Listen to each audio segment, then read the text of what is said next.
1993 সালের 1 এপ্রিল বাংলাদেশের প্রশাসনিক কাঠামোয় যোগ দেন এক নতুন মুখ।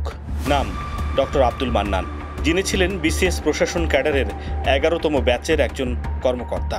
তার শুরুটা ছিল সাধারণ প্রশাসনিক দায়িত্বের, কিন্তু ধীরে ধীরে তিনি গড়ে তোলেন গভীর রাজনৈতিক ও প্রশাসনিক প্রভাবের নেটওয়ার্ক।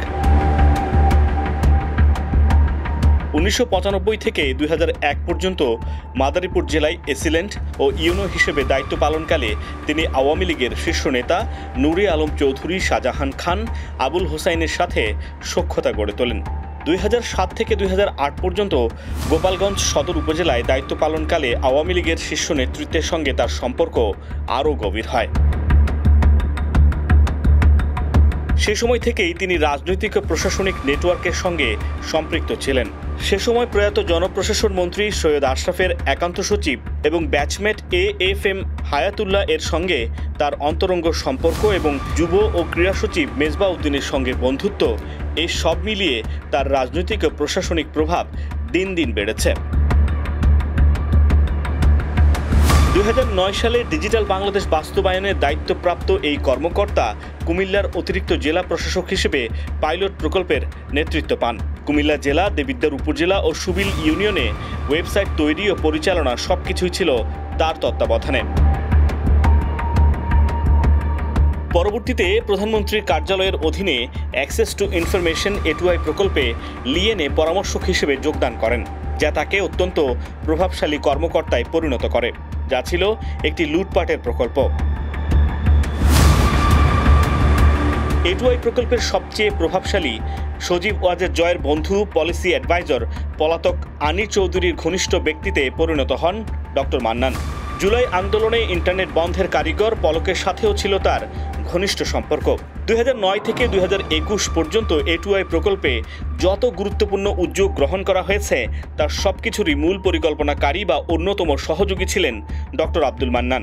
ডিজিটাল সেন্টারের শুরু থেকেই প্রধানমন্ত্রীর কার্যালয়, মন্ত্রিপরিষদ বিভাগ, স্থানীয় সরকার বিভাগ, তথ্য যোগাযোগ প্রযুক্তি বিভাগ সহ সরকারের সকল মন্ত্রণালয় বিভাগ সহায়তা প্রদান করে যাচ্ছে। তার প্রভাবের আরেকটি উদাহরণ হচ্ছে ডক্টর মান্নান লিয়েন ব্যবহার করে 2011 থেকে 2021 সালের মধ্যে প্রায় 11 বছর A2I প্রকল্পে কাজ করেছেন। লিয়েন নীতিমালা অনুযায়ী কোনো কর্মকর্তা সর্বোচ্চ 5 বছর লিয়েনে থাকতে পারেন, কিন্তু তার প্রভাব ও রাজনৈতিক নেটওয়ার্কের কারণে এই সীমা অতিক্রম করেছেন তিনি। সে সময় তিনি কখনো লিয়েনে, কখনো সংযুক্তিতে প্রায় 11 বছর A2I প্রকল্পে কাজ করেন। প্রশ্ন একটাই, কি সোনার খনি আছে এই প্রকল্পে? প্রভাবের আরেকটি উদাহরণ হলো যুগ্ম সচিব পদে পদোন্নতির জন্য প্রয়োজন 3টি ACR। 2015 থেকে 2016 সালের মধ্যে মাত্র 7 মাসে তিনি 2টি ACR অর্জন করে লিয়েনে ফিরে যান। অতিরিক্ত সচিব পদে পদোন্নতির সময়েও একই কৌশল নেন তিনি। 2019 সালের জানুয়ারি থেকে জুন পর্যন্ত তিনি 1টি ACR নিয়ে আবারও A2I প্রকল্পে ফিরে আসেন। 2022 সালের 27 ফেব্রুয়ারি ডক্টর মান্নান এবং তার ব্যাচমেট AFM হায়াতুল্লাহ একসাথে গ্রেড 1 পদে সচিব পদমর্যাদায় পদোন্নতি পান।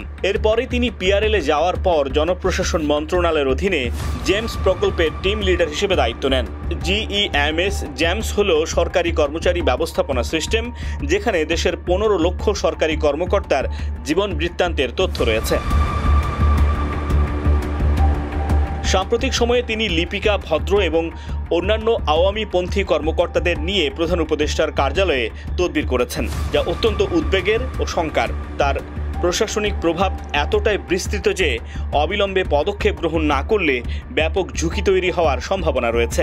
এই তথ্যের ভিত্তিতে তার ক্ষমতা, নেটওয়ার্ক এবং রাষ্ট্রীয় তথ্যের নিয়ন্ত্রণ ও প্রভাব রাষ্ট্রীয় নিরাপত্তার জন্য একটি গুরুতর প্রশ্নবোধক চিহ্ন হয়ে দাঁড়িয়েছে। অনেকেই বলছেন এখনও সক্রিয় ফ্যাসিবাদের এই দোসর, যা রাষ্ট্রের জন্য একটি সতর্ক বার্তাও বটে। CRD news, Dhaka.